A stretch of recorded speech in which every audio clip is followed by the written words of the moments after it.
Sanibonani masoda kithi emakhaya kuto tonke ningalo telivela kangwane. Siyanivusela lapha ka-Visionary Perspectives eSwatini. Njengenhlala yenta ke masoda kithi lo nivuselako namhla kusihlwa ngicomrade the Black Mamba ngivelapho kaMamba sibongo. Ngihlale ngisho ke la ehlelweni kokuthi ungalihamba ulicethe ngeke uyikhanze imamba lemnyama lenjengalele ekhuluma manje. The original Black Mamba siyanivusela ke Maswati khona ehlelweni sethemba ukuthi niphilile sengiso ke isikhathi sekuthi nibitane khona emakhaya bogogo nabomkhulu nibatshele ukuthi umfana wabo iBlack Mamba seyikhona la ehlelweni sikhuthada kona Maswati akithi ukuthi eMaswati abe nemali lokufaka ekhathi kona bogogo nabomkhulu sithi sifuna baqale kuhola ku-2000 ketulu.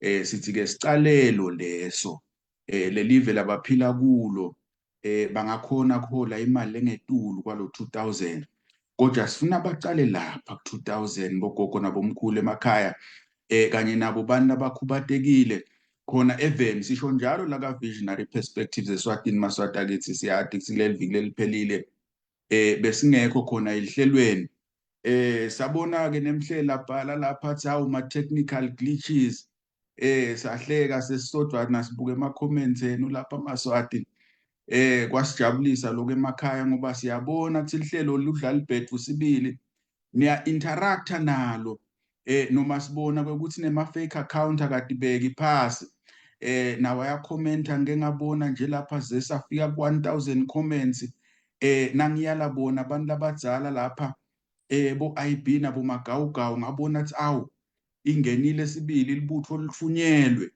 ukuthi alitekte uphikisa kodwa ke lesifuna kusho Maswati ukuthi lele sakusho la ehlelweni tinvo lesitisho la ka Visionary Perspectives eSwatini tihlutiwe ticatshangiwe atishiwo ngeliphutha konke lesakusho la ehlelweni Maswati akithi stands nanamhla lo ngikhuluma nani kude ngisho kunye lesiretractako kumile nje kunjengoba sakusho siyachubeka futhi siyagcizelela nanamuhla. Ngiyacela ke Maswati ukuthi njengoba ngishido nithinzane khona emakhaya ningene khona ehlelweni sinivusela ke tinkhalweni tonke telive nasemagumbini lamane emhlaba nethi nje la kuneliswati khona noma ungekhathi eveni la kangwane noma ungaphandle ku diaspora sohleli nayo ki Black Mamba iBlack Mamba ke indvodza lokukhanya ukuthi inesibinzi ayisatshiswa ayijiki nase ithe iyaconza what you see is what you get. That is what we are saying. Sethemba ukuthi Maswati akithi niphilile khona kulesihloko lesikuso namhla sibuka tingoni tekuphambanisa nekwedukisa umzabalazo tingoni sitibuka ekhathe emkhambathini noma ke ngathi kuyamanisa nelive lakithi ukuthi lokwedukisa nekubhuqa nekucekela phasi umzabalazo lokuthiwa ngesilungu phecelede counter revolution engabe kubangelwa yini. Niyawukhumbula ke Maswati ukuthi sike sayikhulumisa yona lenzaba la contours of counter revolution. So namhla sikhulumisa part 2 uma ngabe ufuna kuva ukuthi sasithini kucala letinhlelo lesitifuthi sakata la ka Visionary Perspectives eSwatini ti-permanently recorded. Ungaya ka YouTube aya khona la ka Facebook kaSwazile News naku website yakhona useshe uthi contours of the counter revolution uyawuthola ke isiqephu sekuqala la sayikhulumisa kabanti khona lenzaba sasho ukuthi after every failed revolution immediately kuba ne counter revolution. Asinongena ke kakhulu lapha kuloko namuhla ngifuna nje ukuthi ngisho ukuthi ngihamba nasihlalo sihlalo ke ngumholi wethu umholi we-multi stakeholder forum comrade Sicelo Mngometulu. Ngifuna ke ukuthi ngimnikete lithuba ukuthi anivusele Maswati akithi ngisho ukuthi ngisamniketa lelo thuba thina la ka Visionary Perspectives eSwatini sithanza kubonga ukuthi umsebenzi wekungcwaba bheka amagagula lebe ukhona evikini lephelile kube ngumsebenzi lohambe kahle, sabona nathi angcwatshwa kwabade nemsindo waphumelela lowo msebenzi. Siyakubonga-ke kakhulu lokho la ehlelweni ngoba lonke eliswati lelife kulo mzabalazo lesikuwo. Thine lapha ehlelweni njengoba sihlale sisho, sithatha ngekuthi lelo swati lelo libulewe kwekuthi liyazabalaza lilwa netinkundla. Libulewe kwekuthi alifuni umbuso wetinkundla. Wonke umuntu ofa la kulo mzabalazo, our fingers are pointing at the regime. Our fingers or our hands are taking those medals and placing them squarely on the doorstep of the regime. Ngicela ukuthi ungene-ke edlakadla uvusele wona eMaswati. Ngiphindze ngibonge kakhulu nje kwekuthi sibonile lapha nifaka sandla nelekelela kuwo umngcwabo. Nelekelela nje siyabona niyetfukwa khona la etinkundleni tekuxhumana, kodwa sifuna kubonga nje tinhlitiyo tenu ne-leadership leniyikhombisako kwekuthi konke lo msindo lokhona nikhethe kufocusa kulokhu lokufuna kwendiwe and doing right by everyone in this revolution all the time. Ngicela uvusele balaleli namhlanje amahla kahle. Sibonge kakhulu Ndlulini, ngiyethemba siyevana. Siyabonga kakhulu ukuthola leli thuba sivusele wena comrade Mamba, sivusele nalaba silalele emakhaya. Siyabonga kakhulu ukuthi siphinde sithole leli thuba lekuthi sibe selihlelweni. Naloku-ke lokushoko siyabonga impela ukuthi umufi longangaye umthombeni wafihleka kahle. Saba nesikhathi sawuhlola umndeni nawo sawunqastela. Lesethemba-ke ukuthi konke lokwendekako lokuphathelene neliphenyo emaphoyisa ase-South Africa atawuphumelela kuloko. Kude kuthi-ke this matter ibe put to rest, kwateke ukuthi labo labathintekako sebatholakele. Ngingacishe ngithi ngiloko nje lesingakusho as far as that is concerned, but siyabonga Ndlulini uphindze usimeme. Siyabonga kakhulu Dlakadla, nathi siyethemba kwekuthi eMaswati ayahalela kakhulu kuva kuthi utawube uthini namhla khona lapha ehlelweni. Siyawubonga umsebenzi wenu muhle kakhulu.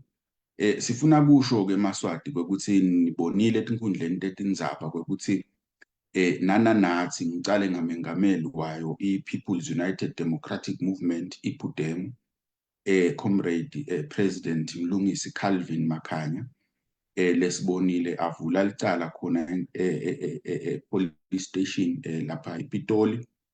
Kubo bonke labantu labamsilandarishako, labamethukako and labam-accuser falsely kule ndzaba yakhe umthombeni. Sithi asikudumise-ke lokho ngoba kukhombisa ukuthi inhlangano yePUDEM, inhlangano lebhadlile lengasebenzi ngema-emotions, kodwa lesebenta tintfo ngendlela lefanele yemthetho. Sibonga-ke buholi bakho Songomnyama kwekuthi nelithimba lakho nikwende nikucabange lokhu, nikwende ngendlela yemthetho njengoba sonke sigcizelela kona kwekuthi lo wabulala ebheka amagagula kufuna ukuthi agcine abanjiwe. Tinkantolo timtekisela icala. Sihlale sisho-ke la ukuthi South Africa is a democratic state. It will come to the bottom of this issue. Niyawukhumbula Maswati ukuthi kwake kwabulawa ema-Rwandan citizens, ama-activists lang-2 lapha Michelangelo hotel la eSandton. Babulawa nguhulumende, tinsolo tatikhomba hulumende waseRwanda. Vele-ke kwagcina kubonakele ukuthi babulawa nguye.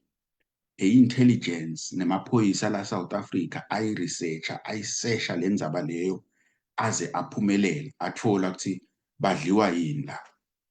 Sinelethemba-ke ukuthi nala kule case le noma yendeka ekufihlekene ebusuku nasiva bekubothene isikhathi, kodwa liciniso litawuphumela ebaleni.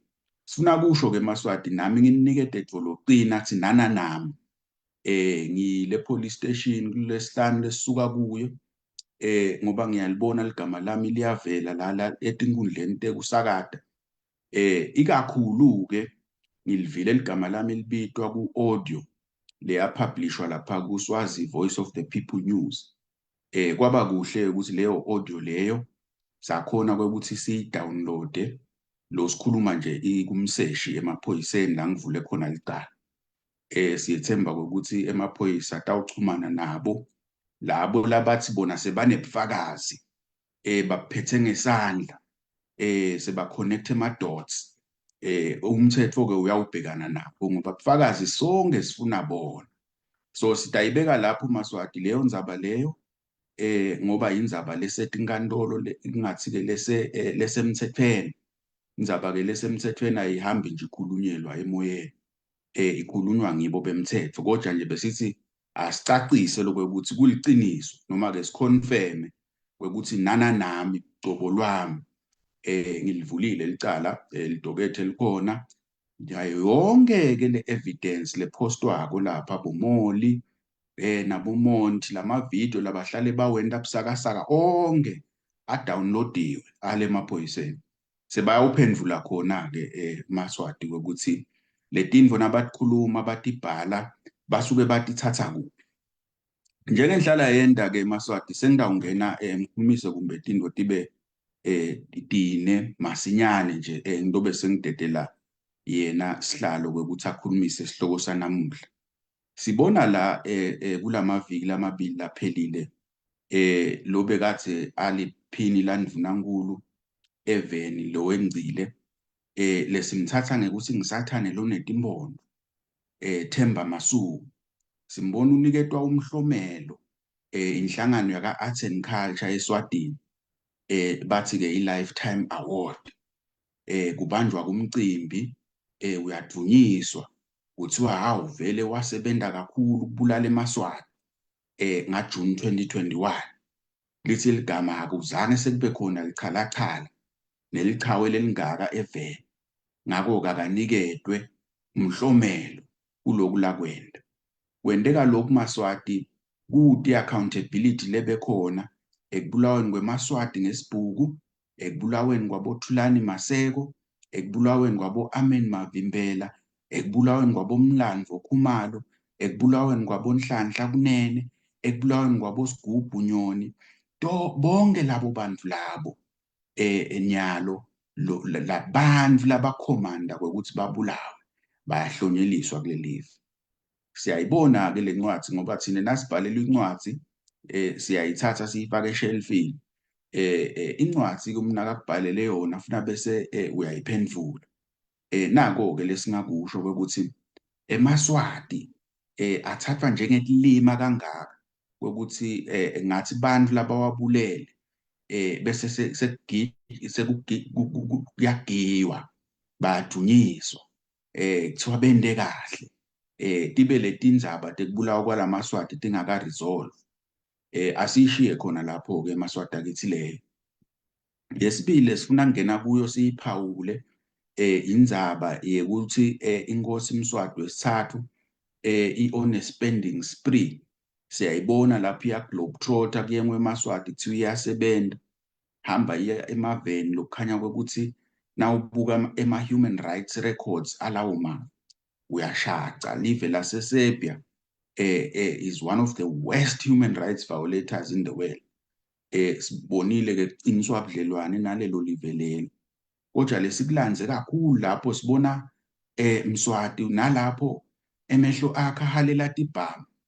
Siyayisibonela abanye abaholi nabaye kulamanye emave bakhuluma ndzaba tekuletha emadamu emaveni abo, bakhuluma ndzaba tekuletha ema-digital centers of innovation, artificial intelligence, technology and developmental progress. Thine lo wethu simbona uvute emathe uhalela kuthenga tikhala tibhamu tekubulala eMaswati. Sifuna kusho-ke kusigcizelele eMaswati kwekuthi sihlale sisho lapha athi noma ngalanza i-atomic bomb Mswati, noma ngalanza i-nuclear warhead, he is not going to stop us from attaining our revolution and getting back the country. That is the message. This is a very clear message that we are saying, and we are not going to be dictated to by him or his guns. Siyeva nje labanye bayasibuta bathi iphi week of rage. Sithi ke kune-program of rage ke manje. Mabe benicabanga ukuthi i-week of rage yinto lefanele siyimemetele la. You never tell your enemy what you are going to do. Aniyadi nine i-agitation kusho ukuthi ufuna nifunze. You must agitate the state at all material times, but that doesn't mean telling the state what you are going to do. We want to tell you very clearly that there is a program of rage, and this program of rage, beginning now, October going forward, is active. It is active, this program of rage, and it is the one that is going to lead us to revolution and to freedom. This is what we want to say. So sibonile ke lapha eSerbia bantu abesikolo labafunda khona ema-university baniketwa imali lapha siyeva labanye bathi bo 8,500 labanye bathi bo 9,500 kodwa nje kuspendwe well over a million kudizelwa eMaswati lale ngeshe. Sifuna kusho ke thina eMaswati ukuthi this is an indictment to the king, an indictment to the Tinkundla regime and the entire government system. Wekuthi ngathi kuvalwa inyuvesi yelive ide imali ekubhadala ema-bills emanti, ide ema-scholarships, ema-allowances, ema-students, i-collapse, noma-ke vele seyicollapsile. Kube kuhanjwa kuyoniketwa imali bantu labafundza kahle labanema-scholarships. Ngoba na useSerbia nje ufundza, you already are on scholarship, kusho ukuthi imali unayo. And labantu labafundza le kuboSerbia nakulamanye mave, they are privileged people. Many of them are children of the elites. Bese kuthi labantu bana beMaswati bona fanele ba-subject ukuthi bafunze la kunomhlolo lokuthiwa i-UNESCO. Bafunze la babhuqute elidzaka khona. Sithi ke eMaswati nibobe niyanaka lokuthi le live vele lingakalungiswa. Niyawuqhubeka indlela endishini lethombile nidle mashica kube kudla khona lokungadliwa ngonke umuntu kule live kusenele sonke.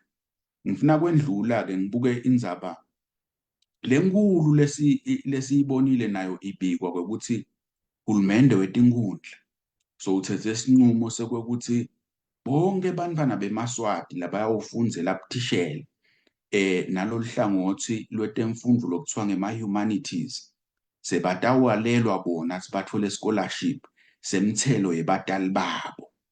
Losho silo hulumende wetinkundla is now discriminating eMaswati. Kuthathwa imfundo lefanele ngayiniketwa lonke eliswati yathathwa kuthiwa labasale banganiketwa bona leli thuba lethi bafunze. Mina ke eMaswati akithi ngifuna ukubeka kube sobala ukuthi that is not only insanity, but it is also discriminatory, inherently discriminatory, and against the precepts of the right to education as advocated by the United Nations. When we talk about education, Maswati, we talk about it from a perspective of a liberatory education conceptualization. Losho kwekuthi lonke eliswati lelitalwako eSwatini line right to education. Whatever field lelo swati lelifuna kulipursue kufanele likhone kulipursue. Ngaba ma-arts, ngaba ma-fine arts, ngaba sciences, ngaba ma-STEM subjects, kungaba technology le within STEM, and ngaba artificial intelligence, whatever leliswati lelifuna kupursue. A government of the people must make sure eBotswana lo sikhuluma namuhla onke ama-students aseBotswana they get free education, they get free scholarships in their country in all areas of education. Bese thina sithi la bethu banibani asibahlephule ekhatha kube khona labangasafundziswa ngasiphi isizathu.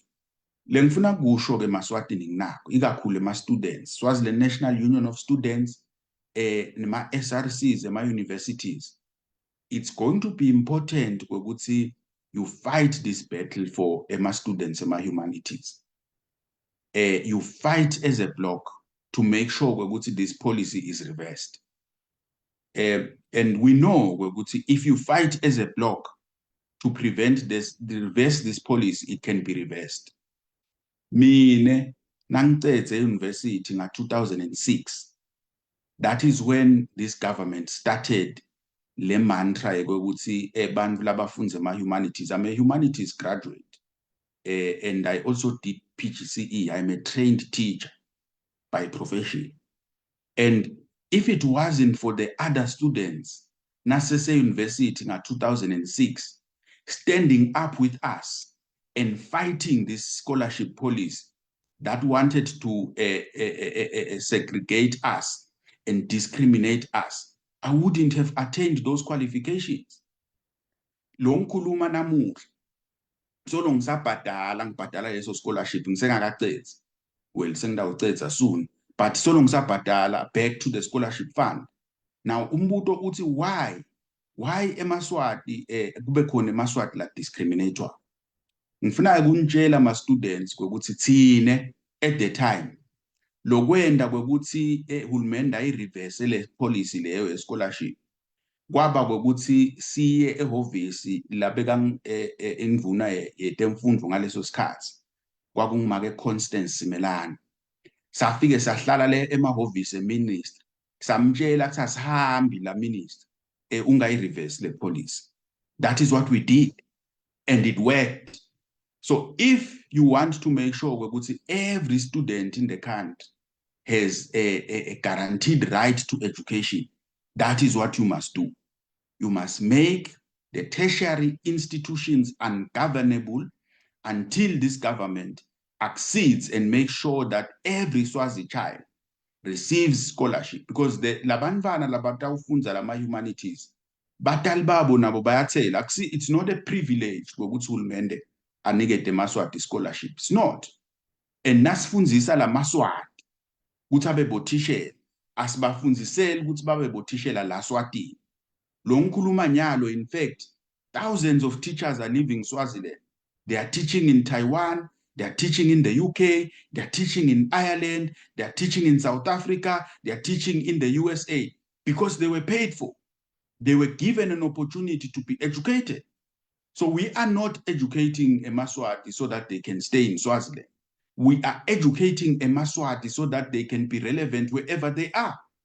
They can be able to function wherever they are. So this Tingundla policy of shutting down scholarships for the humanities is nonsense, and students need to challenge it. And I want to implore them to stand as a block. Ningacabangi bafunzi kwekuthi lo lokwendekako kwendeka nje kuma students ema humanities kuphela. They are testing the ground. Beval emandi ngelubhoko kusasa batawuvuka baphinze bangcwele futhi dawuva sebasusa social science. Bathi hayi social and political science nayo seyisaturated bayisusa. Nithi phaka nivethu nyalo ke sebasuse primary teachers diploma sekude lo tawufundwa lo endi primary teacher. That is where these people are going, because this government is incapable, is incompetent, and doesn't have the necessary wherewithal to run a state in a manner that is befitting, that is pro-poor, and that is pro the people. That is the problem. So sicela ke bafunzi ukuthi ningayithatheli phasi lenzaba lena yekujutshwa kwalama scholarships ema humanities. Nitatisola if you allow this government, and now I'm talking to Swayoko, I'm talking to SNAS, I'm talking to the SRCs in universities. Rise up from your slumber. Rise up and challenge this issue. If fanele kumiwe kungafundi to make sure ukuthi onke ama students live are given equal treatment, then akungafundi. This is what you must do. We will not have a government that will cherry pick what can be funded and what cannot be funded. If they can't fund the Maswat, they must get out of office. There are people who can run the country competently and be able to make sure that benefits from the taxes of the nation. I wanted to spend a bit of time on this issue because I'm an educator myself, and I know how painful it is when you are denied the most basic thing that can give you social mobility and uplift your life and pull you out of poverty. So we want to say very clearly, we would see students, you must go back to a Thabani Nkomonye moment on this issue. You must go back to a Thabani Nkomonye moment on this issue. An injury to one must be an injury to all. Kude bantwana labatawuhlala bangabhadalelwa abe hulumende asebenzisa imithelo yabo bonke batala. Kude nje la kuthiwa khona nineke batalile ninebantwana bema-humanities sitawujuba umthelo wenu. Sitawujuba umthelo wenu ngoba abantu abengese sibabhadalele. No, kude into lenjalo. Every parent is paying tax equally, consistently, without fail. So why must the government that must deliver on the social contract an obligation now be cherry picking what it can and what it cannot do? When we can see that this government is busy pumping money into the royal family at the expense of the people, we must not allow that, Maswatagit. I-issue ekugcina ke lengifuna ukugcina ngayo sengidawuniketa yena dlakahle indzaba lesiyibonako yemaphoyisa lengiyona itrenda kulamalanga. Siyababona ke nasephepheni namhla bathi abasiwo bona emamemba eBhudemo. Kodwa siyathi thina ukuthi incumbi yabo bangemalunga eBhudemo. Ngoba wonke umuntu la Swatini njengoba sihlale sisho noma ngaba usilo olunga leBhudemo ngalokhu ubhalisile uyiBhudemo ngale ngcondvo yakho ukuthi uphikisana netinkundla, but most importantly uyiBhudemo ngalokuthi uhlushwa tinkundla. Wonke muntu la kaNgwane nangaphandle lohlushwa tinkundla uyiBhudemo lo muntu, umelelene nebukhosi, ufuna athi libe likhululeke. So wonke muntu lohluphekako lohlushwa ngulohulumeni wenkundla, iBhudemo nayo ima naloyo muntu loyo. Njengoba nje nalamaphoyisa nawo siwesekela kulomkhankaso wawo kwekuthi athole emaholo. Kodwa lokukhulu lesifuna kusho kwekuthi asesekeli nje emaphoyisa kuphela. Thina sisekela onke ema-civil servants. Ukuthi the time has come for all civil servants to get decent salaries from this government. What is the problem with that? Why can't this government pay decent salaries? We are saying we want all civil servants to benefit from proper, decent salaries that will allow them to live decent lives. Sifuna emaholo abothishela akhuliswe. Sifuna emaholo abonesi akhuliswe. Sifuna emaholo ebantu abasebenza kuhulumende ka-Home Affairs, ma-ministries onke, ma-civil servants. Sifuna emaholo abo a-adjustwe. There must be a process to review all government employee salaries. This is what we are saying. So in as much as we support the cause yemaphoyisa athi abhadalwe, ours is not to focus on that. In any case, lamaphoyisa lawa ngiwo labulala eMaswati. Thina sifuna kwekuthi onke ema-civil servants ahole decent salaries like their peers in the region. They are getting decent salaries. Why are government employees in Swaziland being forced to live like slaves and get salaries, slaves in a country that can be able to make sure that they have decent salaries? That's what we are saying. This is our argument here on Visionary Perspectives Eswati. Now, it is not our fault that you have an incompetent government that doesn't even know how this can be achieved. This is why we need democracy in the country, because in a democracy, there are people who will tell you, they will even quantify for you in a data-driven way how you can achieve better salaries for all civil servants. It can be done. Now, you have a government that's busy wasting money on cultural events and all this nonsense, when those monies can be redirected to the national good and making sure that every single Liswa who's employed by the government has a decent salary. Sithi-ke yekelani kuholela kusebenta hulumende ma-peanuts. Nato kusebenta hulumende tonke collective. They must rise and insist ukuthi if the government is going to increase the salaries of junior police officers, then they must increase the salaries of all civil servants.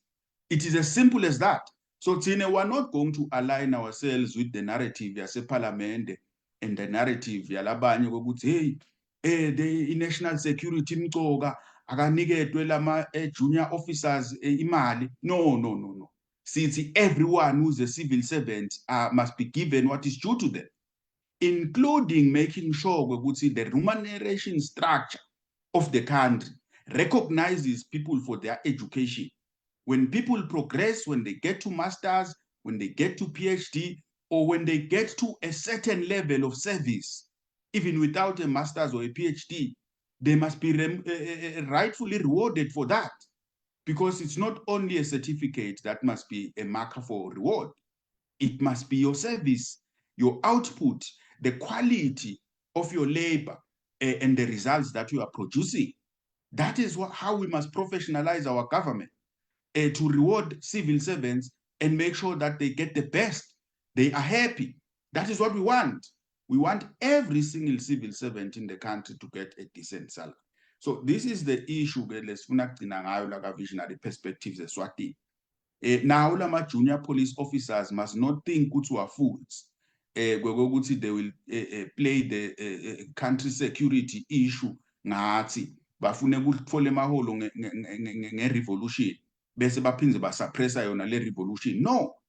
If you want our full support, you must join us in liberating the country. The liberation of this country means the liberation of yourselves as well. So it's a win-win situation. Emasoja, emapolisa, correctional services, you need to join the revolution. The Tingundla government is incapable of delivering to you what you want from it. That thing can only be delivered by a democratic government that has all the instruments of running a state in a manner and a fashion that's going to advance your interests and the economic development imperatives of the country. Siyabonga ke Maswati ke sesikhulumisile indzaba lebesifuna ukukhulumisa namhla. Ngicela ke edlakadla ukuthi isale ngibisela intsambo tonke kuwe kwekuthi lo lesikubonako la in our context uyini le counter revolution. Why is it happening the way it is? What are the specifics or the kind of features or permutations that we can say are context specific to us kulo mzabalazwe eMaswati lesiwufusha? Le counter revolution lesikuyo ihluke ngani kunalamanye ama counter revolution lesiwabonile in history? And usathinza leyo ndzaba leyo ungayishi idlakadla indzaba yale mudslinging lesiyibonako la ka social media la sibona khona ma fake accounts ikakhulu lakhiwa abantu labathide labanye babo labathi bahamba kanye nathi iphinze akhiwe nguhulumende causing a lot of division in what we are calling the mass democratic movement today. Over to you, Dlakadla. Siyabonga kakhulu Ndvulini, sibonge kakhulu ukuthi njengoba bese ngishilo ukuthi siphinde sithole lesikhathi. Siyabonga nane introduction yakho kulama issues lo wathinzile. Le ngicabanga ukuthi onke amcoka nane ukuthi nje onke lawo ma issues lawo ayasisita ukuthi siqhubeke sidemonstrate ukuthi lo hulumende lokhona wetinkundla vele incapable ukuthi usebentele bonke abantu nane ukuthi udile nato tonke letinkinga letikhona event. Uyabona nje kule ukhuluma ngato emaphoyisa nale scholarship nesimo sase university yakangwane lesatiko ukuthi kuze kube manje ivaliwe. Mina ngicabanga ukuthi kuhamba ngolayini. Ngicabanga ukuthi yinto lekahle kakhulu leyo lokuthi uhulumende aqhubeke ahluleke kudenda letinto leto. Yabona kule emaphoyisa nje mina ngesingami vele angifisi ukuthi ilunge lento yalamaphoyisa. Inzala lenzaba le mabayikhuluma bathi yaqala nga-2014. Kufisa kwami ke vele ukuthi kungalungi nalokuthi nale mali yokuthi bagcina bakwendile ingatholakali, to demonstrate precisely what we have been telling people for many years now, ukuthi there is no way ukuthi ama-wishes nama-aspirations netifiso tabo nako konke nje lokuphathelene nekusebentela sive ukusebentela abantu nje phaqa can be realized under hulumende wetinkundla.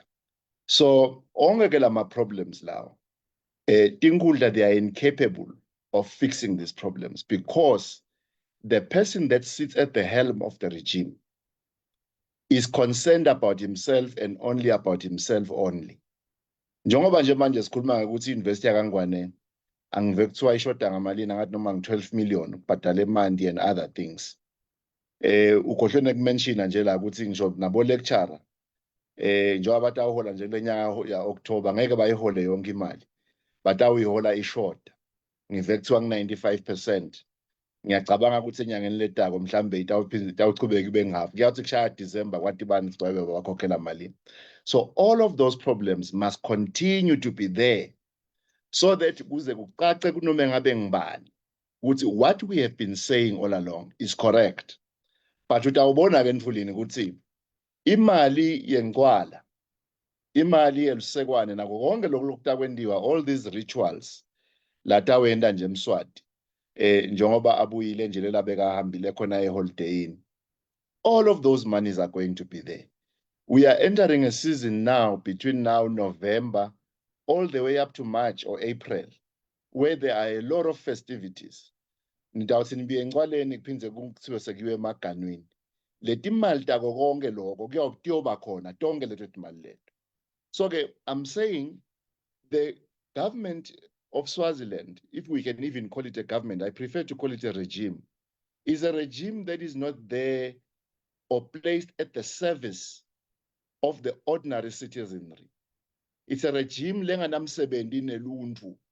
It's a regime that is placed at the service of one individual and his family, and that is what has to be clear to Onge Emaswati, which is why we are hoping that they are not going to be successful in dealing with this myriad of issues that this country is faced with. So I'm very pleased. Bososhilo ukuthi babasola ngathi bayiput demo. Sonke sesajwayela, sonke sisola ngakuthi siyiput demo Mvuleni. So ngicabanga ukuthi into leseyijwayelekile leyo naba bawuvume leyo mzaca. Kodwa ke ngiyacabanga ukuthi no one should be ashamed ngokuba associated with iput demo. If anything, no one should be ashamed to be associated to be a member of NNLC. No one should be ashamed to say CPS or SPLM. No one should be ashamed of those things because leto tinhlangano that are seeking to deliver inkululeko and to usher our country into a democratic dispensation, lekhona all of these issues lesikhuluma ngato will be dealt with to the satisfaction perhaps of everybody, but in particular kuyawuba khona lento lesiyibita ngokuthi accountability, which is something that is not there now as we speak. So the arrogance that is displayed by this government, where you have a situation where Ndunankulu uvela xoshe ama-journalists, you have a situation where Ndunankulu uvela phume eParliament ayishiye in session. That is the tinkundla that we know. We encourage all of those things. That's precisely what we want, because that will serve to be a demonstration that unless and until lonke liswati is affected, they will not rise up in the manner that we desire them to, which is that they must rise up, fill up the streets, and demand that the government must democratize. That the government that is there is a government that is elected by the people, is at the service of the people, and is a government that is accountable to the people. So these problems must continue so that long elswati litawuvuka lime ngetinyawo lithi all of these things kumele tilungiswe noma liswati lelingekhathi kaNgwane neliswati lelingaphandle mhlambe lesingathi liku exile. So bengifuna kunanatela ke lenkulumo yakho kuloko nje Mthulini njengoba boso vele soyendlalele. Angibuye ke kulento lokhuluma ngayo yekuthi Sibonani kulamalanga lesekuyinto ke lesekuvele sekukudzala ke yaqala ke nokho siku-season ye-counter revolution lenzima kabi Ndvulini la khona sibona tintfo letiningi lokuningwa ngisetawukhuluma ngako tintfo letendekako lekufuna kutsi sikuchaze and besisalisebentisa leli gama lelithi counter revolution ngaphambilini but mhlambe silisebentise very loosely sangabe sachaza ukuthi sisho ngani yini lesikubonako lokukhomba ukuthi we are in a season of counter revolution emzabalazweni wokukhulula live leMaswati lo mnyaka ngatibuta ke ukuthi leli gama niyalisebenzisa nje but asikake salichaza i-counter revolution isho noma ngabe ngisiphi sento lesiphikisana ne-revolution le inhloso yaleso sento leso kukwenta siciniseko sekuthi the status quo noma simo setindvo letikhona manje noma kuphatheka kwelive kungashintshi. So in other words, a counter-revolutionary therefore becomes anyone who opposes or resists a revolution so as to reverse its course so that the status quo can be preserved. Now, so that is what we are seeing kuze kube ngimanje. Lokho ke kusukela ke ekuthenini ke ngomnyaka wa 2021 there was an uprising leyasuka ngetizathu letahlukahlukene. There were MPs that were involved, labanye babo they are in jail even now as we speak, and there was a groundswell of support of the initiative lebe banayo to challenge ndunankulu lebe akhona ngaleso sikhathi lebe acta lokungu DPM lebe acta ngaleso sikhathi, who was challenged, and then kwaba nento ema petitions ukuthi there must be an elected prime minister. Everything from there then snowballed, and the demands or the list of demands yangekhula tintfo lebe tifunwa ngeMaswati lesathi ke nase seyibuka sesiyisebenta nalabanye yase seyiyakhula nangenelela nani lentinhlangano tepolitiki yangenelela iphudemo kwangenelela nalabanye. Then the list of demands expanded to a point where there was a demand that there must be a whole-scale change of the current political architecture of the country under a new democratic constitution that is going to allow multi-party democracy and ensure that the monarchy is removed from the center of power, is removed from the nation's coffers, and that Mswati is uma ngabe uyobe solo asesekhona ahlaliswe le kudze with the coffers of the nation. So that is what brought us to be where we are. So sitena suka lapho the state then began to deal with our people. And what do I mean? There was massive violence against our people. Massive violence against our people. Many people died. There was a crackdown mhlaka 29 June. Emaswati lamaning ayakwati lokho. Many people were killed. There was arrests, arbitrary arrests, lendeka at that time. Kwalimala abantu labaning. And even people that came to support the MPs, enkantolo, nangesikhathi MPs sekaboshiwe, those people were attacked, including bona bothishela. Ngangisembabane mhlaka 26 October, or was it 24 October or thereabout, but it was around 20-something October. Ngesikhathi kunebhasi lebithwele bothishela isenkoyoyo imiswa imaphoyisa ka-Osu afaka i-tear gas phakathi. Ngangisembabane ngesikhathi emaphoyisa ka-Osu adubula abantu edolobheni eMbabane point blank. I was addressing ama-protesters kaMsunduza ngesikhathi kufika i-Osu badedela inhlavu badedela i-tear gas nema-rubber bullets and bantu barana helter-skelter. So all of those things was a response by the regime to crack down against the groundswell of support of all of these initiatives and these calls that said there must be democracy in our country. People must be allowed to have a government of their own choosing, which is what is not happening now. So that is what then sort of like set the ground, and people then went into exile around the time. Some of us, we ended up being banned from our country of birth, and people are continuing to go to exile even now as we speak. So that is what has been happening. Now, there are those that said during that time, lemkhuluma ngaso sabo July 2021 kuze kuyophela umnyaka, culminating in the assassination of Comrade Thulani Maseko, who was the chairperson of the multi-stakeholder forum that I am now the chairperson of. There are those that said that there was unity around that time. The Mass Democratic Movement, or MDM as it is called, was united, both the ones that are in exile, which is where we are, some of us, and those that are within Eswatini. I think those that say there was unity, they are correct for the most part. Liqiniso lithi yona yayikhona i-unity ngaleso sikhathi, kwakukhona lokho kubambisana ngaleso sikhathi. Ngiyakhumbula nje sine lesasingala we would have regular meetings about developments lebe akhona in our country ngaleso sikhathi. I remember kuhanjiswa emalokhuzana petitions e-United Nations nase-United USA Embassy ezulwini.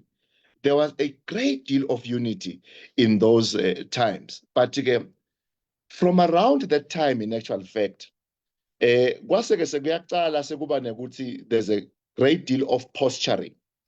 Sekuba khona labacabanga ukuthi hayi no, sesitayiqumba phansi. And uma ngabe seyitawuqunjwa phansi, they must begin to posture, they must begin to form associations or tinhlangano, or whatever they were calling it, with a view to position themselves for what they thought was going to be a defeat of the regime at the time. In my view and in my understanding, ruling, that is when the seeds for discord and counter-revolution were planted. Senkuluma amongst us as the Mass Democratic Movement. Of course, the regime was continuing with attacking people, with killing people, with arrests, and so on and so forth. But the cracks amongst the collective of the Mass Democratic Movement started in and around that time after the petition delivery at the United States Embassy, when we saw lots of organizations being formed, many of whom thought, perhaps they could get to the levers of power, or they should be at the sitting table, or what have you. At the negotiating table, I mean to say, leso sikhathi.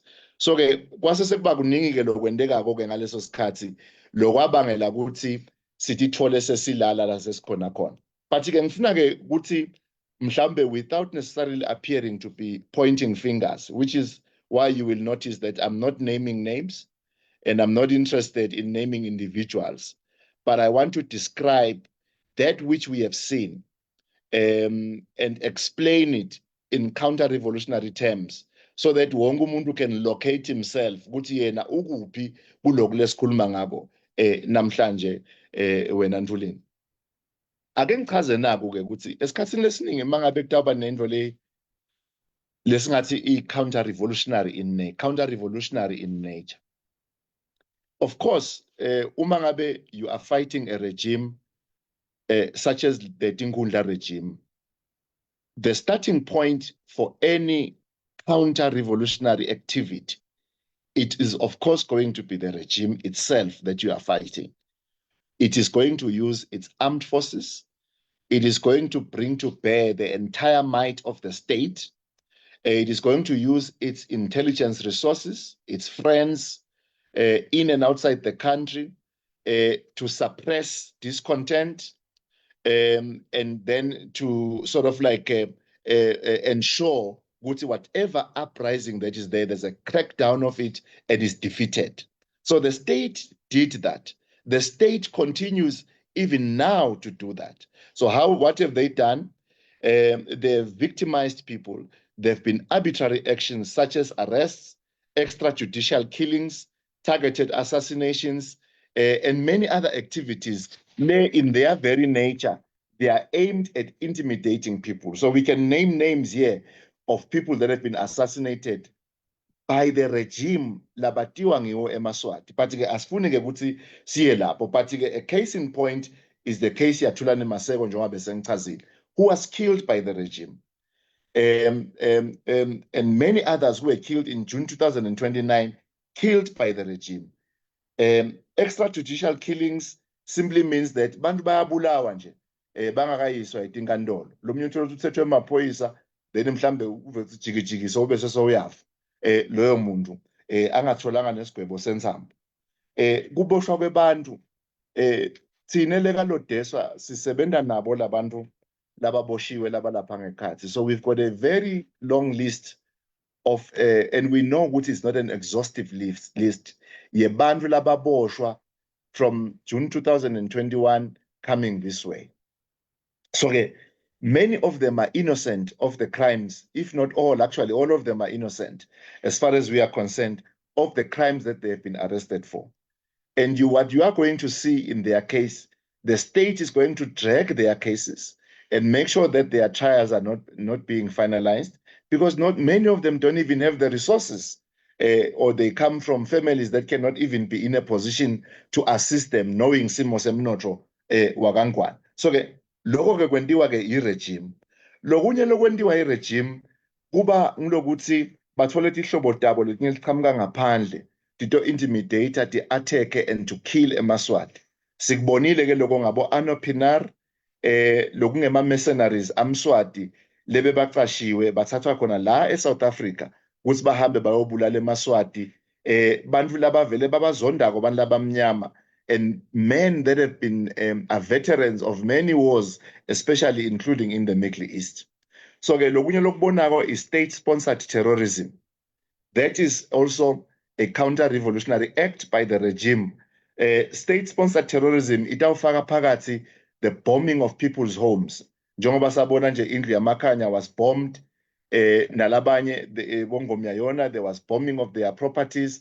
Sikubonile kakhulu kulewo in 2021, in 2022, DP were Putdemo nananaye, there were attacks at his house, there were attacks against the SG of Putdemo, there were attacks against other comrades from other political formations nabo labahlaseleka during that time. That is state-sponsored terrorism. In other words, it's an eye for an eye.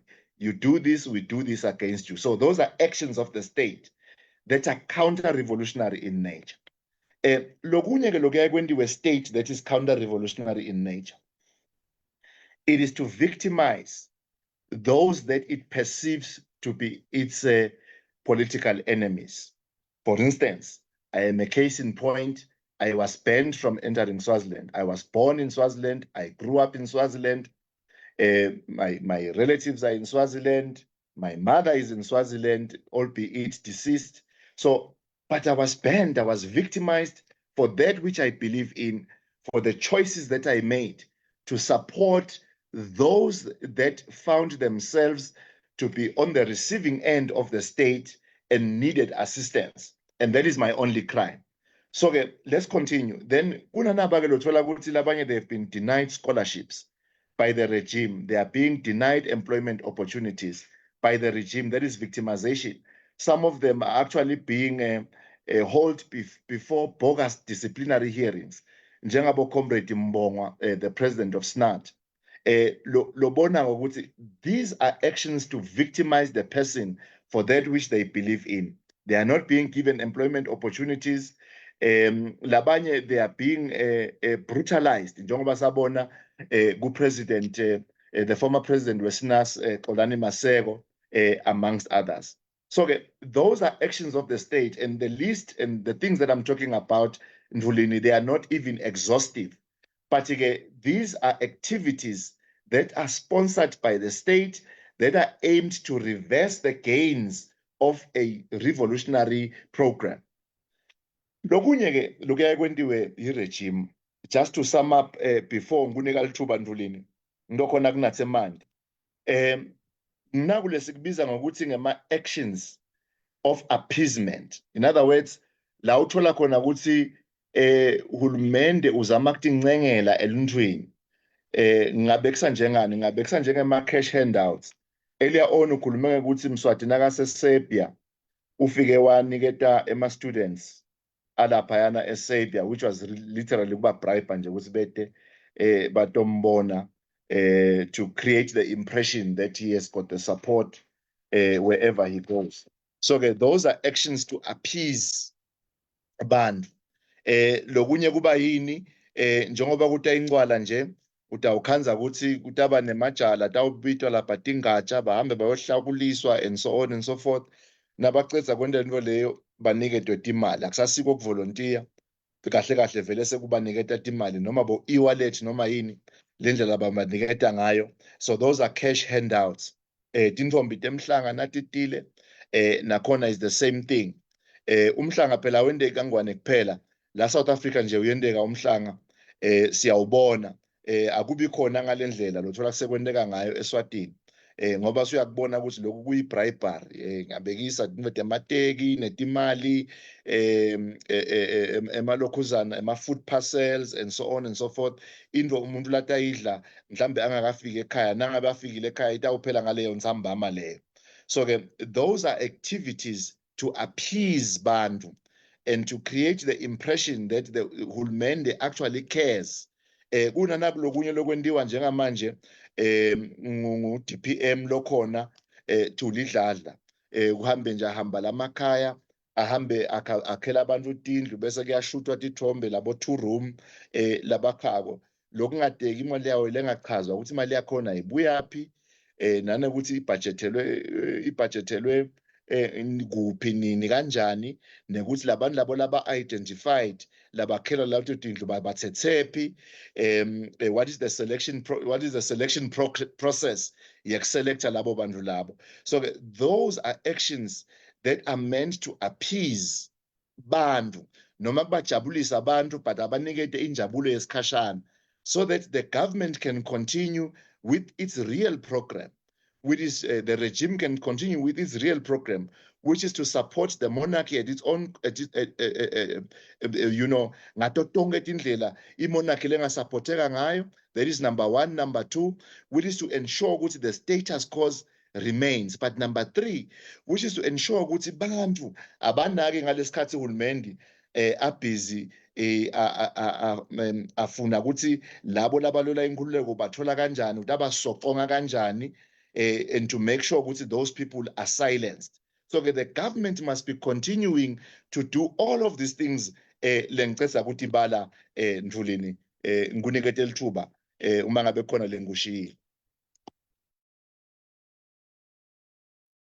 Siyabonga kakhulu Dlakadla kusiniketa lama insights lo sosinikete wona sihlalo. Siyajabula kakhulu kuthi sibe kulesigaba lo sosinikete sona. Ngicabanga ukuthi usathatha wona emani Dlakadla umcoka lokuthi umuntu asho lokuthi le program ye counter revolution vele i-program letawuphela mhlamana i-revolution isucceed. Losho ukuthi i-counter revolution singabheka ukuthi ingaba i-program leqhubekako until or unless the revolutionary forces are able to organize themselves anew and push this regime out of power. It will become worse than it can become better. Le issue of counter revolution. Ngake ngabekisa kucala nasikhuluma ku part 1 ukuthi eTurkey ngeminyaka wa 2016 thereabout mangikhumbula kahle kwaba ne-attempted a coup and kwa-accuswa kakhulu lebekangumholi wale movement ngaleso sikhathi lesiva ukuthi ushonile kuleli viki lesisuka kulo lo wabe uyabaleka uyohlala ebhen laseMelika kwa-accuswa yena lo abengumfundisi kuthiwa yi-imam shothi umfundisi wase wetenkholo temasulumane kwa-accuswa yena nabothishela ikakhulu tikolwa lokuthiwa madrasas etikolo leti lokhanza kufundiswa khona imfundo yemasulumane nalokho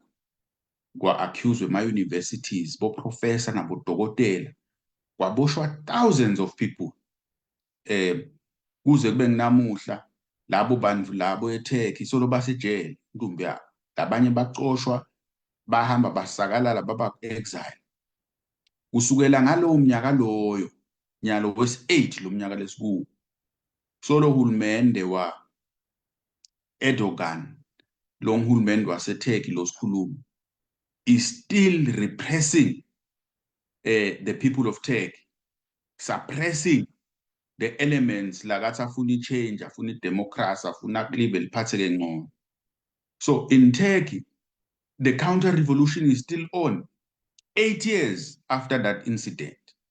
So lenye-ke indvodlakadla lengicabanga ukuthi ngifuna ukubuta yona ngilokho ukuthi what is the role of political education in increasing consciousness kulabantu lesithi basemzabalazweni ngoba into lenkulu la mhlawumbe namhla siyakhumbula ukuthi ngumnyaka wes-107 kwadalwa Oliver Reginald Tambo ibirthday yakhe namuhla. May he continue to rest in power. But Oliver Tambo is the president of the ANC who faced similar problems a counter-revolution South Africans alwa ne-apartheid, including ill discipline leti nkambu te-ANC labe kutrainwa khona labe bamsukela khona basukele labo general nabo commander babaphikise babhale emamemo babhalele yena Tambo labanye baze bahamba kuthiwa bahamba bathi bayohlasela bayongenela ulwa nemabhunu e-Angola bayosita ema-revolutionaries ase-Angola banga-authorize bahamba ngetinyawo basuka lankambo. So le issue ill discipline yekuvukela abaholi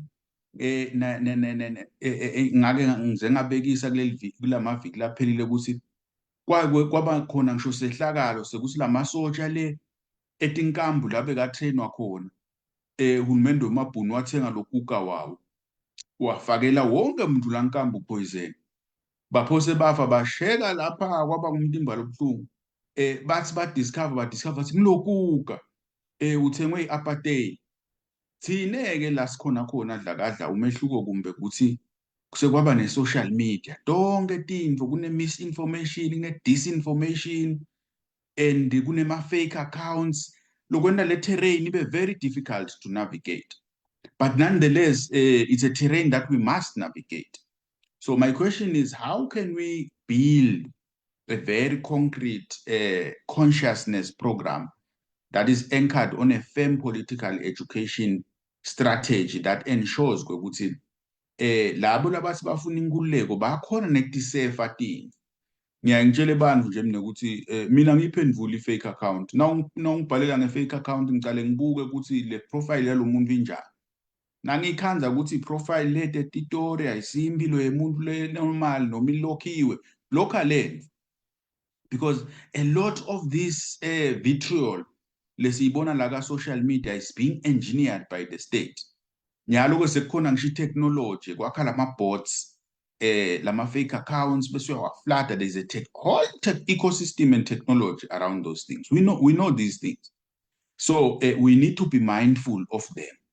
And la bantu ke lesibabona bas-attack la kule social media space kufuna ukuthi sibe clear lokuthi agenda yabo yinye ne-agenda yetinkundla ikakhulu nasesibona tindzaba letifana nako kuphuma la maphepheni abo kuphinde kuphume la emaphepheni etinkundla noma kuphume la emaphepheni etinkundla kucala bese nabo bayakureplicate futhi babambisene bayasebenzisana kule counter revolutionary agenda lekhona. Kumbe kungaba ngilawo ama-comments amdlakadla at this stage.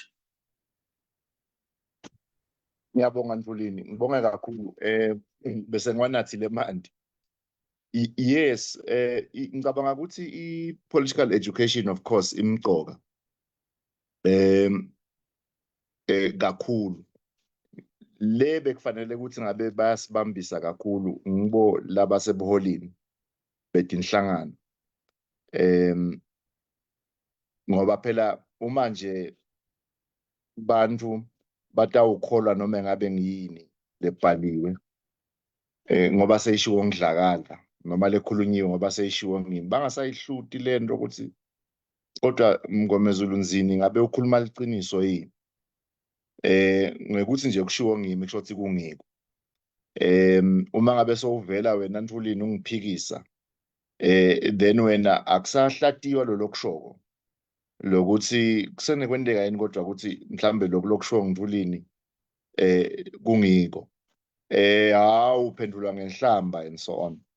But ke ngicabanga ukuthi I agree with you, that is very very important. And but ke nato tinkundla tiyalekelela ngekuthi ti-raise i-political consciousness yebantu bethu eSwatini by all its failures lawa lesikhulume ngawo ngaphambilini, because each time tinkundla tehluleka, that helps in elevating the consciousness of our people about what the problems are.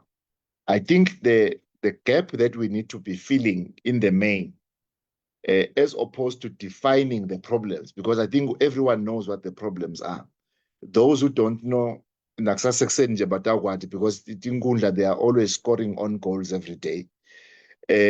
What should concern those labasebholini, myself included and others, it is to begin to describe the future, the Swaziland that we want. How is it different from what the status quo is? So again, for me, that is what I wish, that is what we were debating and arguing about mainly. But again, unfortunately, akusiko loko lokusho. Ukhulume nge-ANC, which was in exile. There's a book that I will recommend. Sengikhohlelwe ukuthi ibhalwa ngubani, but ngingayiposta on my Facebook page. It's titled The ANC in Exile. It talks precisely about konke lokhu lokhulume ngakho, including the infiltration by emabhunu kulama camps bekakhona in Angola, for instance. There was another camp in Zambia, in Kabwe. I've been to Zambia in Kabwe and I was shown where the ANC camps were. There was another camp in Morogoro in Tanzania. I've been there too. Even now, kunebantu nje labakhona lapha labakhuluma isiZulu, because ema comrades afika shiya abantwana khona lapha. So I'm trying to say, in those camps there was infiltration, and also there was criminal activity. You found that the ANC comrades, some of them, they ended up selling drugs. Some of them, they would go into taverns and do pickpocketing, bakhutuze bantu, armed robbery. Some of them, they would be fighting in taverns, committing a variety of crimes. There was serious problems of ill-discipline, not for 1 year, for many, many years. So these issues, they tend to happen. We are not psychologists. I wish psychologists can help us just to explain to us what it does to a person mentally if a person leaves likhaya lakubo, leaves bantu abakubo, leaves batal bakhe, some of them, and ahambe aye exile. It really messes up with your psychology. So some of these things can be explained in psychological terms. Some of them can be explained in terms of strategy and tactics. Some of it boils down just to basic criminal activity. But most of it has got to do with infiltration. I have got no doubt in my mind, Ndvulini, Gutsi, and continuing with the contours of Ilokuza, a counter-revolution, I have got no doubt in my mind, Gutsi, that's precisely where we find ourselves in, even us now. The reality is that there has been infiltration by the state, using a door that was opened by ourselves, our very leaders, recklessness, irresponsibility. Kwavuleka ke lesikhala sekuthi the regime could then penetrate and cause even more havoc, like we are seeing now. So ke njengoba ubekisa nje ngama-fake accounts, yes, it's true. There are fake accounts. In fact, if you do an analysis, which we have done, by the way, the analysis shows that you don't have more than 50 accounts that are active spewing bile, insulting people, not engaging constructively, peddling lies against people, besmirching people's name, destroying and assassinating characters. If you count them, there are less than 50 accounts, and many of them, they are not real human beings. Then you've got other accounts that obviously those are human beings, labanye labatiwago, who we suspect would see those are the people through whom the state would have reached out to. Those are the people who are leading the charge to cause problems, to lie about people, and do all of that. So yes, there is that sort of thing, and that is financed by the state. Also, including lokuvulwa kwamapage latibita ngokuthi amaphephandaba, lokufaka ekhathi bo Kingdom Online, you know, and emaswati kude ukuthi abone ukuthi lento lena iyini, abobona ukuthi kuvele nje kuthathwa indzaba nje ibhalwe nje awukabudwa lutho.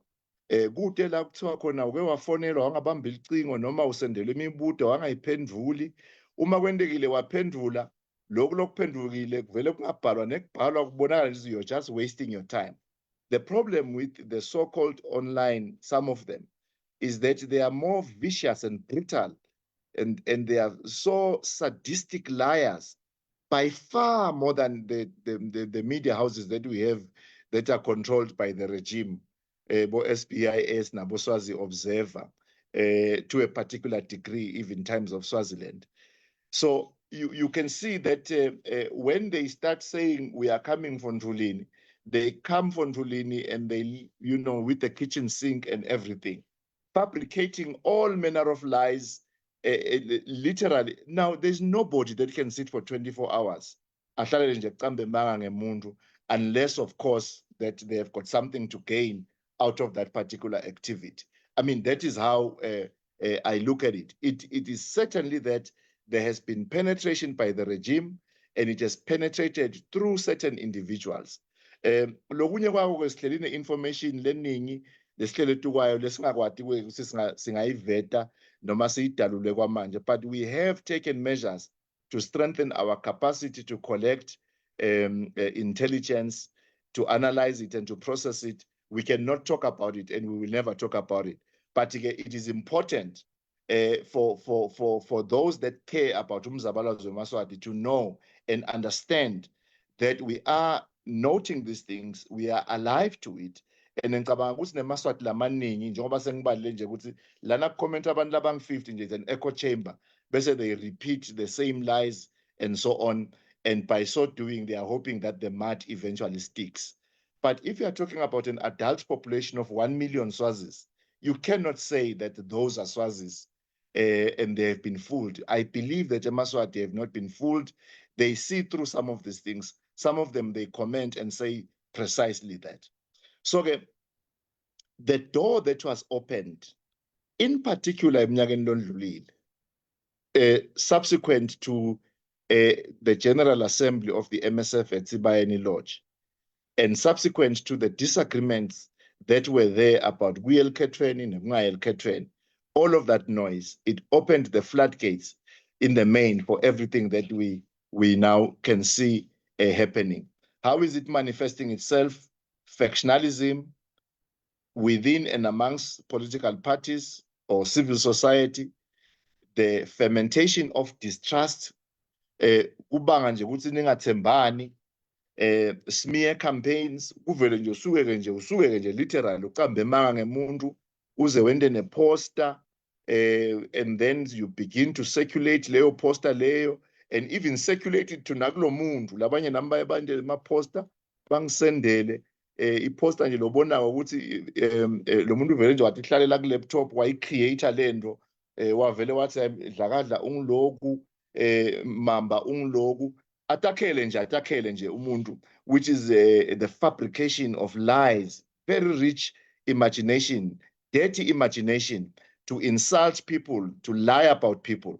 Lokunye lokwendekako, the way that it can manifest itself, a counter-revolution, is through bribery schemes that are aimed at spreading money about amongst people so that they can then do some of these things. The deployment of divide and rule tactics. It is what we are seeing manifesting itself daily, be it on our social media spaces, but also nasetinhlanganweni as well. Character assassination, slander, lies, asymmetric attacks. Kube nje njengoba sihlasela wena Ntulini masithi sicambe manga ngawe instead ukuthi sikhulume ngawe sivele sibuyele emuva sikhulume ngelirecord lakho la wasebenza khona noma sithumele emanga kumcashi wakho esikhundleni sekuthi sikuwine with the soundness of our argument. No, we deal with you asymmetrically ngekuthi sikushaye mhlambe lala umncane ngakhona ngokuhlasela mhlambe umndeni wakho noma and bring ebantwana into the equation. So those are asymmetric attacks that can be used by the enemy, by the regime, to undermine the efforts that we are making in the mass democratic movement. So those are some of the things that tend to happen. But of course, these things are happening in an environment that they find enabling because they've created a distrust where, for instance, ugcine sosaba nje nokuthi ufonele umuntu ngoba uthi uyamfonela uthi hey ngicela sihlangane ubizo hayi no Mamba besangikidnapper how tinto leti njengaletho nje letendekako. Really, we are in very, very interesting times. But those are some of the those are some of the characteristics or indlela that a counter-revolution can manifest itself, but bantu bangacabangi bangaboni bathathe ngekuthi nje hayi so and so unemanga hayi so and so wende kuthi. But those that are planting the seed of discourse, they know exactly what they are doing, and it is achieving the aim or yalokhu labakufuna. So but this must be supported by actions by the state. So the state, for instance, can create certain restrictions about information sharing. Siyathi nje, for instance, ukuthi kaNgwane, you can't share information that is not liked by the government of the day or that seeks to criticize the government of the day using ama-platforms ahulumende. Bo Swaziland Observer, noma ngabe ungaze ubhale at times, it will be edited. My-times as journalists, they interview me most of the time. Some of the things that I say, they get redacted or by the interpreter ngendlela labati understanda ngayo, as opposed to quoting me at verbatim. I must be honest, they don't do it all the time, but most of the time, that is what I find happening. So broadcasting, mhlambe emsakatweni wakangwane angikhona ukungena. So those are restrictions that are created to counter the revolutionary momentum. Lokunye kuba ngema-travel restrictions. Kube nje once you apply passport mhlambe ungayitholi or lokuthiwe akekho ema-passport kidinto njengaleto. Most of the time, sometimes these things are lies. They are aimed at limiting your ability to move around, and threats about cancellation of travel documents or passports and the like. The restrictions on gatherings. Njengoba bekukhulunywa ngeSinathi nje over this weekend, there was so much excitement about it. In the main, the excitement stems from the fact that eSwatini nje bantu abasakhona ukuhlangana. Ngaphandle nangabe nihlanganiswe inkonzo noma nihlanganiswe ibhola noma ke sengile micimbi yamswati ke lele ahlale ayenda. But ngaleno kwaloko bantu abasakhona ukuhlangana. So lokho kuhlangana lokuncane uthola ukuthi sekuyabajabulisa abantu bagcine sebenda netinto lo mangalako ukuthi hawo lo minister wetinkundla vele nisho ukuthi so unendele ini lele ngaka uma ngabe bothishela nje laba graduate 4 years ago so labakacashwa kuze kube ngimanje. So you begin to wonder, but the long and short of it is that there's restrictions of gatherings. Ngithole ukuthi uhulumende akanankinga nabantu bahlangane into elinganamsebenzi, but akufuneki ukuthi bahlanganele to talk about their own future, about their own circumstances, and about taking charge of their own destinies. So those type of assemblies, loko kuhlangana lokunjalo gets restricted. Loko kuhlangana lokunjalo must be dismantled. So that's counter-revolutionary activity, again, by the state. Bese ngikhulumile ngema-arbitrary arrests. Lokunye kuba ngema-reallocation of resources. uthole ukuthi ama-resources that are supposed to fund the education system, to fund the healthcare system, kunakekela tinsanzane, kuholela bogogo, those resources are repurposed to acquire arms and to be dedicated towards intelligence gathering and so on and so forth. So those are measures again to try and counter. Lapha kule point ye-appeasement, Mvuleni sengigcina, bengishiye to give an example of Sibaya. There are people that say, no, but Sibaya siku constitution. Of course, siku constitution. It was not even supposed to be a constitution. But Sibaya is a form of appeasement. That's why basina bachaza kwabona laba bakangwane bafike bathi na uya esibayeni niyotihemula lokusho ukuthi uthola lithuba lekuthi ukhulume nje into lenganamsebenzi noma ngabe inemsebenzi into lowati kahle ayiyuze ize yentiwe. But ke lothola ukuthi ke even amongst us lebe sititshela sitibita ngokuthi we are the mass democratic movement, or we thought kunebantu lesihambisana nabo that we are together with, they buy into these things. They are happy to send their own people esibayeni bayozama ukuphakamisa sandla lapha, and then they call it democratic participation.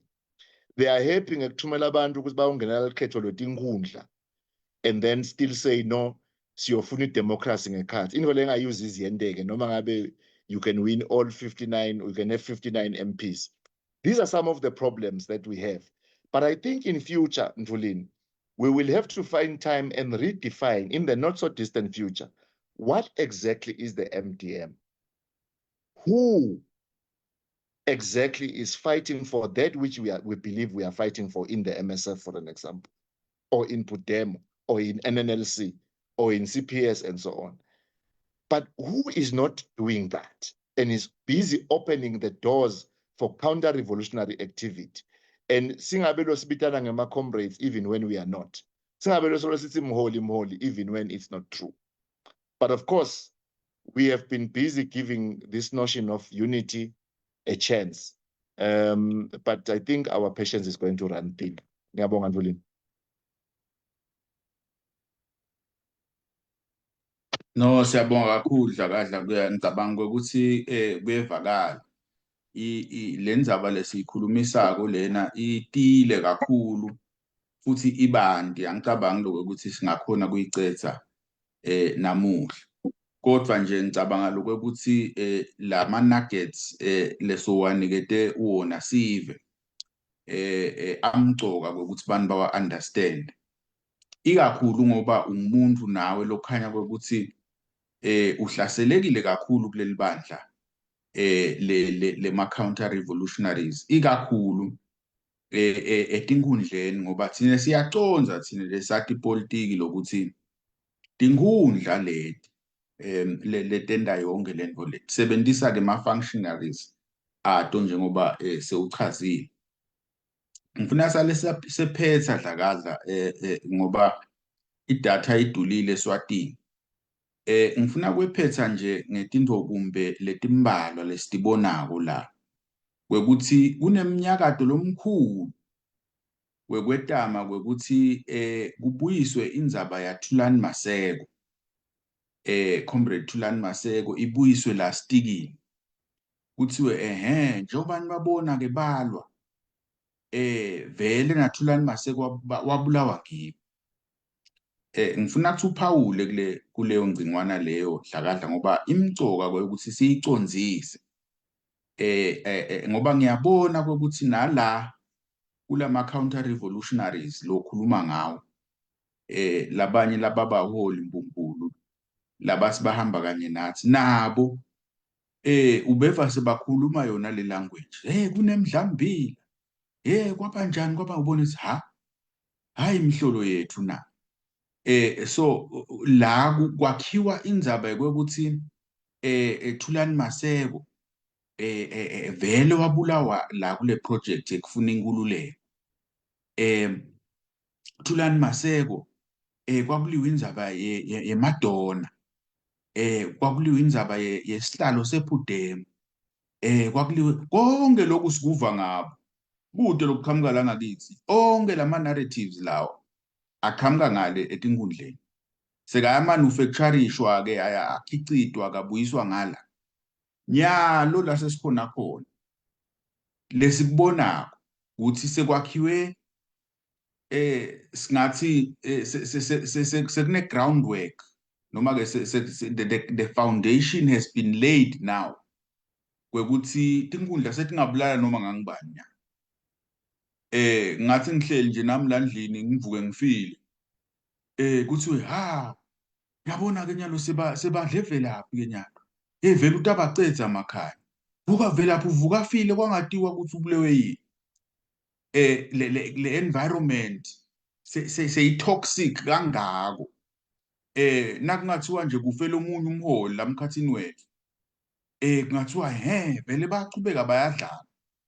And this is very dangerous because we appreciate ukuthi tinkundla letenda lento and tinkundla ti under pressure tiyati sema sanctions alamnyango and other pressure points ekuthi le level democratize alamnyango ngiko tenda tonke letinto letitenda ngimangele kakhulu nje nangifundza kwekuthi kuthiwa wena bothi ufuna ukidnapper gift ngathi hayi imhlolo yethu na kodwa ungakidnapper gift uyini gift nje sibalweni sebantu ukuthi angasukelwa nguwe dlakadla umkidnap uthi ngisho somkidnap ufuna kumkidnap uphinde umshayele wena ngelicingo lwakho WhatsApp nebantu ukuthi ufuna ukukhuluma naye but ufuna kumkidnap. I mean, what nonsense is this?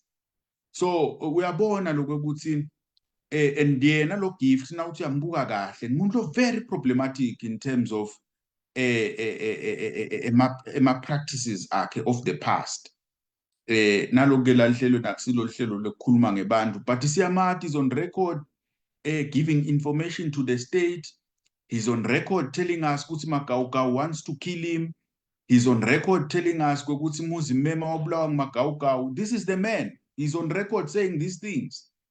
And nyalo sekuthiwa khona abantu abafuna kumkidnapper fanele abe ne-security yena ubathi uyayibuka uyayiguqula le ndva ayinanhloko ayinamsila anyway dlakadla asale sephetha lihlelo but bengifuna kakhulu lokuthi ukhulumise na indzaba yaThulani Maseko ngoba ngiyabona lokho ukuthi in the bigger picture onke le escalation leyendekako is really about Thulani Maseko and it is also about a program of silencing and eliminating our leaders and pointing to the democratic or the progressive forces as being the source of those eliminations.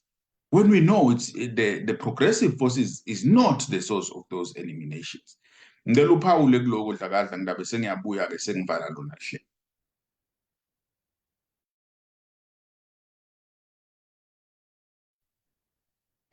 Ngibonge kakhulu Mvuleni ngicabanga ukuthi vele sesifike khona ekugcineni ngicabanga ukuthi kuloko lokushoko uqinisile na uthi yonke lento leyendekako it is to lay a groundwork for further killings. So if the government can succeed nalabo lebambisene nabo lebe sicabanga ukuthi sinabo, if the government can succeed in continuing to water the seeds of discord and ikhule lento ayinisele uhulumende lento ngetindlela ezahlukahlukene alekelelwe ngilabo lebesicabanga ukuthi sihamba nabo, lokho kusho ukuthi everyone is going to be fair game if it can be created in the consciousness yebantu ukuthi it is now possible ukuthi maybe Thulani Maseko akabulalanga nguhulumende. Once you create that element of doubt edingqondweni yabantu ukuthi Thulani Maseko was killed by the regime, lokho kusho ukuthi uma ngabe Thulani Maseko has now been replaced by Dlakadla noma Mngometulu, naye lo Mngometulu sanga target abulawe ngiyo le regime, because sekutawuba possible manje ukuthi lobulala abantu la akusiye uhulumende kuphela, nalabanye in the MDM nabo they are killing people, bayadlana bodwana. So uhulumende ke na bese ke sohlala ke umsulwa, because already the seeds of doubt have been created, or should I say have been sown. The seeds of doubt have been sown and nurtured by our very own people that we thought we were with. So sekupossible ukuthi akusuye hulumende lobulala abantu kuphela. So ke that thing yekuthi kwendiwe konke lokwendekako, ultimately it is to say yes, they are assassinating each other, and therefore it might be as well be that Thulani Maseko was assassinated from amongst the MDM itself. And then the government will then have a free hand to continue with its program of eliminating freedom fighters and those who want a democratic Swaziland, so that people can continue then blaming each other. So you are right. That's exactly what is happening. But we just want to urge our people to understand one thing. Many of us have made a lot of sacrifices so that we can have a democratic Swaziland. We do not have to do some of the things that we are doing, but we feel compelled by the ideal of a democratic Swaziland. So the thinking that we are going to be shamed and insulted into submission is misguided, because the desire for a democratic Swaziland, that ideal, lives in us, and it is much, much bigger. The fire that is burning for a democratic dispensation in our country, it is burning by far much hotter than anything that we may suffer simply because of the decisions that we have made to usher in a democratic Swaziland. So okay, it has to be clear. For instance, you are not going to insult me into submission. Then you insult me such that then angsa exist in the space, or I cease to make the calls that I am making. It is not going to happen. So I think that has to be clear. And I am saying this because when I then ask of our comrades, when I then ask of our people in Ndulini to steadfast, to remain strong, to be resolute, and never abandon the cause, it must be that I have been through the fire. They have seen me carry the cross, and I have said, I've been there, I'm still standing. And I urge all of you to stand as well. So it is important that we remain firm in all of this, and I can make that call confident, knowing that I have endured and I'm still standing in spite of that which has happened in the past. I am as yet to endure. I don't know what's coming tomorrow. I don't know, as I'm sitting here, what other lies are being fermented about me. I don't know, as I'm sitting here, what I am going to read tomorrow, what my family is going to read tomorrow, what people who care about me are going to read tomorrow. My business associates, my employees, over 500 of them, are going to read tomorrow. I do not know. But none of those things are enough to let me abandon the call for a democratic Swaziland. Swaziland will have to democratize, and it will have to happen in our lifetime, in my lifetime. It's a dream that I will live to see being realized. So that is important. Ngeke ngene kulolo kunye ke mhlambe locetse ku-highlighter earlier on ngalo yamfokati angifune kuyikhuluma into yakhona ibuntwana kakhulu. I just don't have time for that absolute thing, Yeah, I'd rather not go into that. But again, we want our people to remain firm and resolute, and never abandon the cause for a democratic Swaziland. And I can assure everybody I intend to stay with them. It is going to happen. Valelisa Dlakahle. Sibonge kakhulu Ndulini, siyavalelisa. Siyabonga ukuba selihlelweni aluta continue. Amandla, siyabonga kakhulu Sihlalo, siyabonga kakhulu Dlakadla isikhathi sakho namhla entsambama la ka Visionary Perspectives eSwatini. Sethemba ukuthi eMaswati onke emakhaya akhonile kwekuthi atase eMaswati athi decide la wona kwekuthi lokungiko ngikuphi. Kodwa lesifuna ukugcizelela thina la ehlelweni kwekuthi umzabalazo welive uyaqhubeka njengoba sengishido kwekuthi program of rage, not just a week of rage, a program of rage that will lead us to the liberation of our country. Nako eMaswati lafuna kuthi onke aconze kuko anake kona. Nako lesikushoko la elihlelweni. So lokho lokwendekako lokungilomkhakha we-counter revolution sethemba ukuthi namhla nibonile neva tinto letawenda kwekuthi nibone nasekwendeka ikakhulu la in the social media space. But lokumcwa kakhulu, it is very important Maswati kwekuthi sifundzise lokufunza tincwadzi. Uma ngabe singafunzi history sifunze silabanye labafuna inkululeko labenge kulesimo lesikuso banqoba njani, balwa njani ema-divisions emkhathisini wabo. Siyawukhumbula nje ukuthi la eSouth Africa kwathi kuyawuvotwa ngakusasa bekusolo kusuka elithulu kucatshenwe emkhathisini wenkatha ne-ANC kudutshulwana kubulawana kwafa incumbi yabantu kunakulo bekuthiwa i-black on black violence liyacala lapha ngema-80s yaze yawophela lapha kuma mid-90s nasekutawungena idemocracy eSouth Africa. Kwafa thousands of people. Kune-report la lokuthiwa it's the dead force report. Lekwathi nasekuphenywa kwekuthi badlanelani kangaka labantu kwakhanzakala kwekuthi laba benkatha bebanikwa tibhamu nguhulumende wemabhunu kwekuthi babulale laba be-ANC. This is history. It's on record. And it was a counter-revolutionary program by the third force, which the third force is the apartheid regime. Kodwa ekugcineni kwawo konke wagcina uwile umbuso wemabhunu.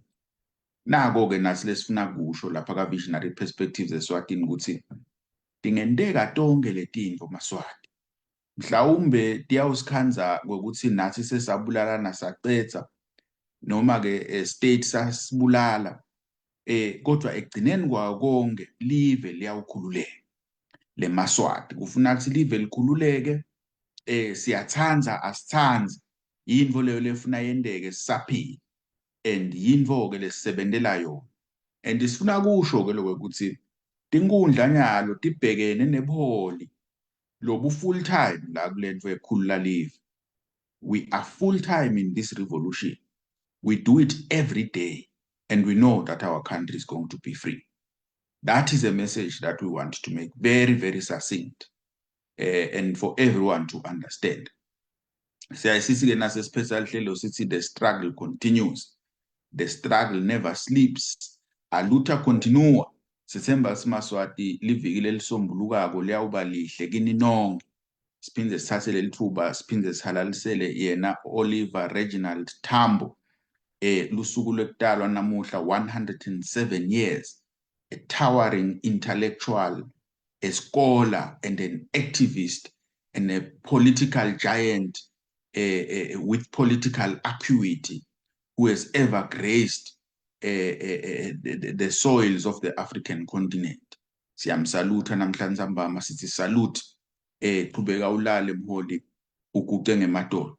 Sethemba ukuthi Maswati niyawuba neliviki lelihle nilale kahle khona emakhaya. Siyabonga.